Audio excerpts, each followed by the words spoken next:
Okay, our next guest needs very little introduction. One of FrightFest's closest friends and supporters, Adam Green. Happy to be back. 7th year not in a row. I missed one. I missed last year, which I was expecting them to just cancel it, but apparently they didn't. I guess I don't matter that much. Now, let's talk about Hatchet first of all. Now, I think FrightFest was one of the very first festivals that the film played, and of course you were back with Hatchet 2. So is it nice to be back with Hatchet 3 to complete Victor Crowley's journey with the FrightFest audience? Yeah, I mean, the very first festival to play Hatchet was the Tribeca Film Festival, and that was its world premiere. And it was amazing. I mean, the reviews, the response, but that Tribeca isn't a horror festival. Yeah. So FrightFest was really where I considered to be the real launching pad for Hatchet, because that was the first time that the film played for the very people that it was made for.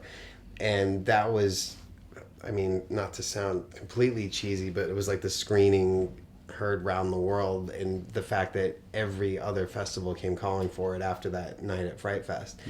And so when I made Hatchet 2, I had it in my contract that the film had to world premiere here, which is very hard to do with an American distributor, because obviously they want the premiere since they're paying for it. But they understood why it was important to me, and they let me do that. So out of all the places that Hatchet 3 has been playing, this is the only one that I actually made sure that I could attend in person, because I'm very busy between the television show and my next film, but really, really was important to be here for the end. Yeah. So when you were writing the first film, did you always envisage it being part of a trilogy, or did that come later on? I mean, not necessarily trilogy, but I knew that there were going to be more films, and I purposely held certain things back in the story so that I'd have somewhere to go. And I feel like with a lot of the 80s slashers that Hatchet is in the vein of, the problem was that they didn't expect to make more. And then all of a sudden there's a demand for it, and they were grasping at straws trying to come up with ways to keep going.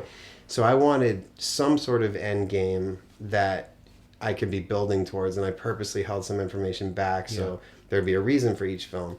So it worked out nicely that it was just these 3 films. And so as far as I'm concerned, this is the end. And that doesn't mean that somebody couldn't always bring him back, but I just hope if they do continue on, that it's done with the same love and care that the first 3 were, because it's the same crew that made all 3 films. I was going to say, you've had that consistency, and it really shows in the 3 films, I think. And that's very rare with something like this. So even though I passed the directing torch in this one, I passed it to BJ McDonnell, who was the camera operator on the first 2. He shot every frame of those other films.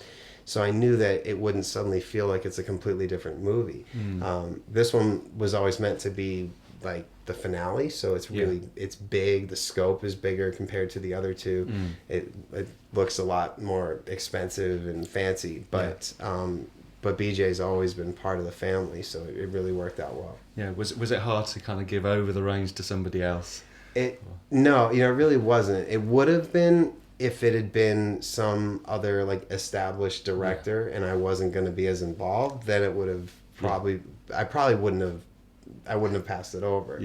But because it was still in the same family, and I mean, as anybody knows, the script is God on any film. I mean, that's where it's all decided. So having written the script, having it be my crew, the cast that I had put together from the get-go, and even a lot of the new faces that we see, I wrote those parts specifically for those people. Like Cody Snyder, who most people I think steals the whole film. That part that I wrote for him is Deputy Schneiderman. I mean, that's just the way he is. Like, he's not even really acting. And then BJ had great ideas like Zach Galligan. That was one of the first names he put on his list, and it was like, we haven't seen Billy Peltzer in so long, and Zach just such a great guy. And it wasn't hard to do, and I was still there every day. I was in editing, and knowing that I had final cut over the film was a little reassuring. I didn't need to worry that all of a sudden some product's going to get put out with my name above the title, and I won't agree with it or anything. But I never had to like pull that card. There was never any disagreement. I mean, BJ and I were very much on the same page. So. So how hands-on were you during the shoot? Were you out there on set? Or on location? Yeah, I was there on set every single night, but I was the producer now. Yeah. And it's given me a whole new amount of respect for what producers have to deal with, because I mean, and this was an extraordinarily hard shoot. For a number of reasons. I mean, the conditions were horrible. Being in a real swamp in the summer, the bugs, every night people were going to the emergency room. And I mean, literally you're just being eaten alive, which was horrible. But the good thing was, because Will Barrett, the director of photography, who's been my partner for 15 years now in Aeriescope and all the films, between BJ and Will, and like, I didn't need to stand over BJ's shoulder and look at every single shot and say, no, like this or like that. I could trust them with that. And then I had to go deal with the clusterfuck that was base camp and all the various problems. Yeah. Now, you talked about some of the casts that you've got in Hatchet 3. One person I was particularly amused to see was Derek Mears, and you've got him pitted against Kane Hodder. What was it like kind of having the two Jasons there? Well, that was originally supposed to happen in Hatchet 2. Right. And then Derek's schedule with Predators, he couldn't do it at the last second. So we saved it, and it was really, really fun. I mean, for those of us who've been with the series the whole time, I mean, Victor Crowley he's killed Freddy, he's killed Candyman, he's killed like a Blair Witch Kid, he's killed Leatherface, he's killed everyone except for a Jason at this point. And so to kill the new Jason especially was really cool. And I think thought so. Both of them had a really good time doing it. And I mean, that whole gag, the way that death works out, I mean, just the way Derek sold that prosthetic and stuff was just fantastic. It was great to have a suit actor, somebody who knows how to perform through that stuff. And that's why I think that death is so effective. Yeah. And now that you've finished all three Hatchet movies, do you have a particular favourite scene from the three? It's really hard to pick. I mean, obviously the death scenes are, usually the most memorable. And I guess I'd have to say Mrs. Primadio on Hatchet 1, when he grabs her by the face and rips her face in half, because the first time that screened for a big audience, when the place didn't just clap, but I mean erupted, screaming, cheering, it was like electric, and I just like, wow, this can happen in a movie, and it was like that consistently all around the world. Yeah. So probably that scene. I think Hatchet 2 is still my favorite of the three films, because it's like, everything. Whenever you have three films, of course you have to go to the Star Wars well, but I feel like the third one is Return of the Jedi without Ewoks, and it's a lot of flair and show and action, and it's really fun and cool in that way, and it's the biggest and the best looking. And one, of course, will always be the original and is the funniest of them, but two, that backstory of Victor Crowley that tells who he really is and what his curse is and why he was cursed. And then the deaths in Hatchet 2 were just so elaborate, and each one of them was its own like event. So I think, and then, also I think people know about it here in the UK, but what it went through in the States with being assassinated from theaters after I went around the MPAA, and then they pulled it from theaters and that whole thing. So I think Hatchet 2 will always be probably the one that's closest to my heart. Now, the Hatchet Army are obviously very passionate about Victor Crowley. What's the craziest thing that you've seen in the kind of 7 or 8 years you've been doing promotion for the films? I've seen some really crazy stuff in terms of the Hatchet Army and the fans. And I mean, a lot of it, a lot of tattoos, Victor Crowley tattoos and Hatchet Army tattoos. Even there's somebody here at FrightFest this year who has me tattooed on their arm. So that's always pretty strange. But the costumes, when people cosplay as Victor Crowley at conventions, some of them are so elaborate, and because that's not an easy character to cosplay as. It's not just like you can throw on a mask Yeah. or something. I mean, that's a serious makeup job. And there was at one convention there was like a 6-year-old girl, and she had made the costume herself, and it was amazing because I mean how talented she was, but then also like why is a 6-year-old girl watching Hatchet? Like what's wrong with you? Like come on. That's cool. Now you're also here to promote Holliston and introduce the UK to Holliston, which is your TV show. So how would you describe the show to UK audiences? Holliston is the traditional American sitcom with the three camera set and the studio audience laugh track. It's just like Friends or Big Bang Theory, except that it's made for horror fans. And you don't have to be a horror fan to like the show. In fact, in America, it's really kind of broken out past horror fans, which has been exciting to see happen. But it's about two guys that are trying to become horror filmmakers. It's all based on my real life experiences. Yeah.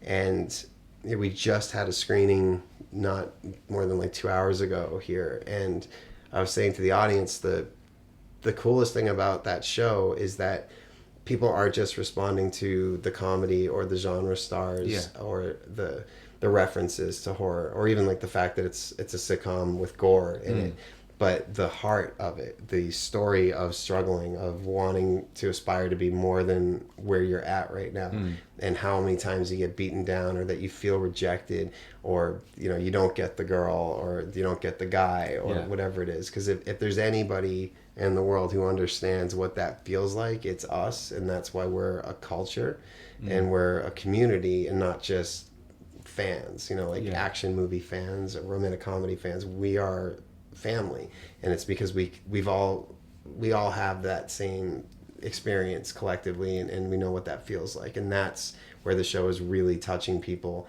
And it's now I think that it's really probably the biggest thing that I've ever been involved in or made. It's become so massive in the States.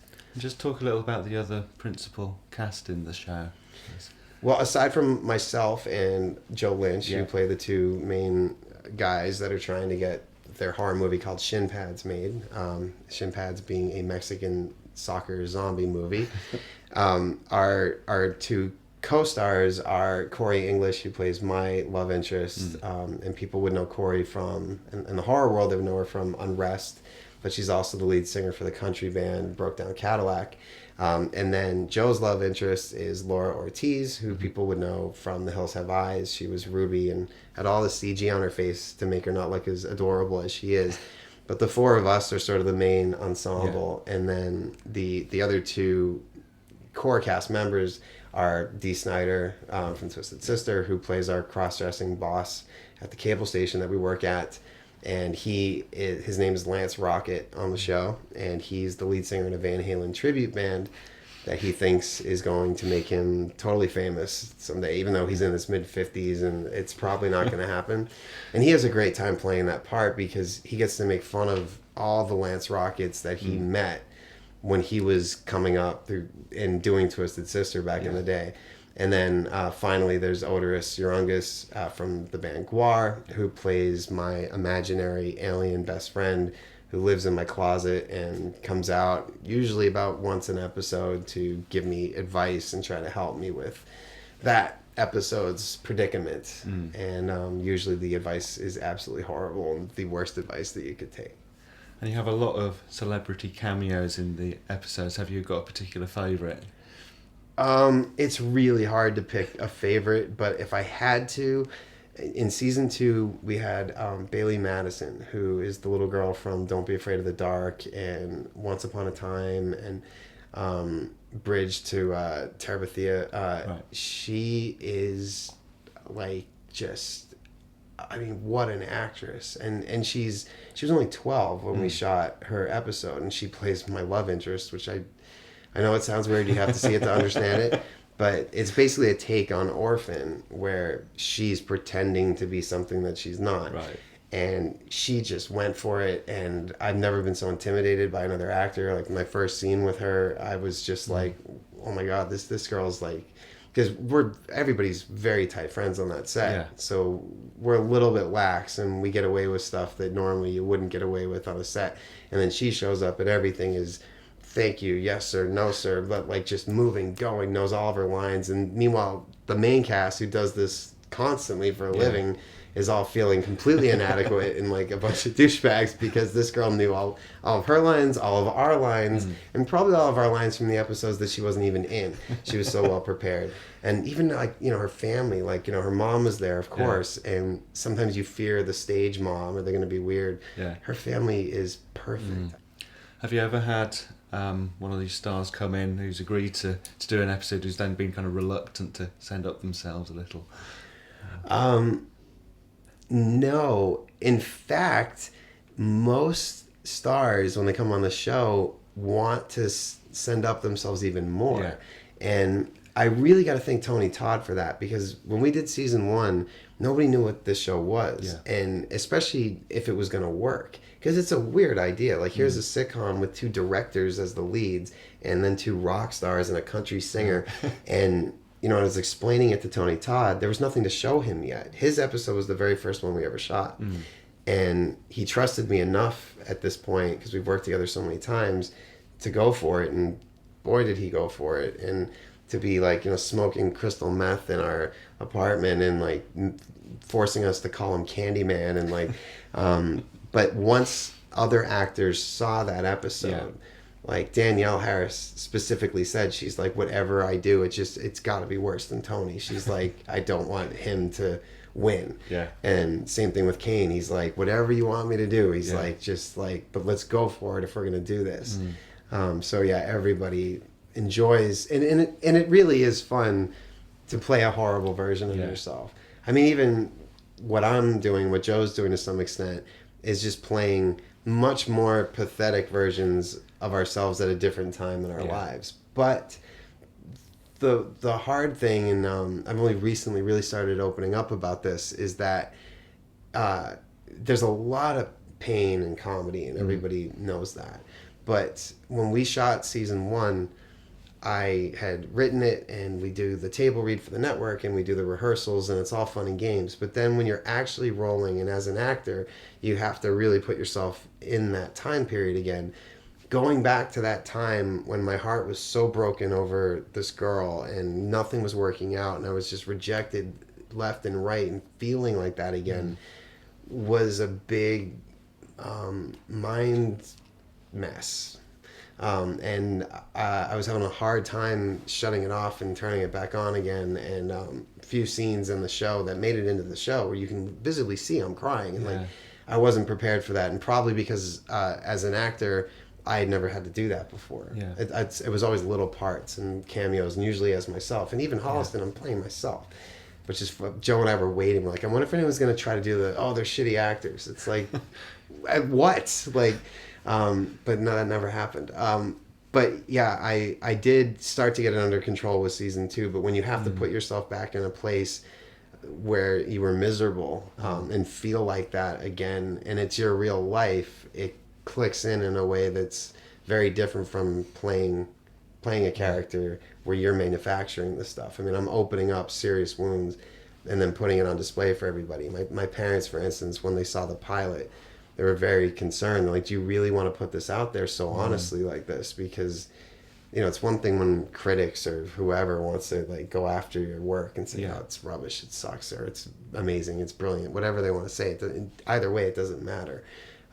But to really put your real life out there on display like that is scary. And I don't think I was as prepared for it as I should have been, but I'm getting better at that. And you say you just finished the second season. It just finished airing, yeah. So are you hoping to do more episodes, and when are we going to see it in the UK? Well, the reason why it's not here in the UK yet is because season 1 was only 6 episodes. Right. And we got a second season order the morning after the second episode aired, which was like unheard of, which was fantastic. But the company in charge of foreign sales said, you know, if we sell it now, we're going to get very little for this show. Right. So just hold on a beat. I know you guys are anxious to get it there, but the show's going to go for longer if you wait and do this when people pay the appropriate amount of money for it. And so it's been hard waiting, and there are offers on the table from the Right. UK. So hopefully that all works out. But right now we're on an extended hiatus because Joe is in Serbia shooting Everly, which is why he's not here at FrightFest. And I just wrapped shooting my next feature, Digging Up the Marrow, about 2 weeks ago. Corey, my co-star, just had a baby like 2 months ago. Right. So, and she was all like, "Oh, I'll come right back to work." And the whole cast collectively was like, "Why don't you enjoy this? Like, Yeah. go be a mom." And then Dee Snider's got a Broadway show that he's Right. putting together, and Odorous, a new Guar album comes out next week, and a tour. So Right. we all have other things going on, and probably around Christmas time or January, that's when we'll sit down with the network and start discussing a third season. Okay, well, final question. You just mentioned that you finished working on Digging Up the Marrow. What can you tell us about that? Digging Up the Marrow is like nothing else I've done before. I always, aside from the Hatchet sequels, obviously, try to completely change it up and do something different. And I don't even know really how you describe it, because it's a documentary, but it's not a 100% real documentary, but it's not a mockumentary, and it's not a found footage movie. So it's weird to be like, so what's your movie? And then you say all the things that it's not. But it started with a fan who, I get sent really weird stuff from fans, but he had sent a letter saying that Victor Crowley is real, and I screwed up the whole story, and he can prove it. And I mean, evidence, pictures of like the swamp and circled areas. This is where he was born. This is where. So I said to my business partners, Will Barrett and Corey Neal, why don't we get a camera and let's just fly down there and tell them to prove it. And if anything, it'll be a funny short film, because obviously you can't prove it. I made it up. And they said, yeah, or the guy's going to deliverance you out in the woods, and it's going to be a whole different type of movie. So yeah, that didn't work out. But then I saw this art exhibit called Digging Up the Marrow by Alex Pardee, who's one of my favorite living artists. And it was, the storyline behind this exhibit was that a former police detective had found monsters, and they live underneath us in this world called the Marrow, and that he knows where to find them. And he had hired Alex to paint these creatures. And Alex has a very specific type of art and style. And we started sort of joining forces on these two ideas and interviewing filmmakers, like anybody from like Don Coscarelli to people like Tony Todd. Like, why do you love monsters? What is it about monsters? And then ultimately, do you believe in them? And if they were real, where would they be? And the answers we were getting were just phenomenal. And then it was like, well, what if we throw in the fan who sent the letter about Victor Crowley, but it wasn't Victor Crowley, it was just monsters?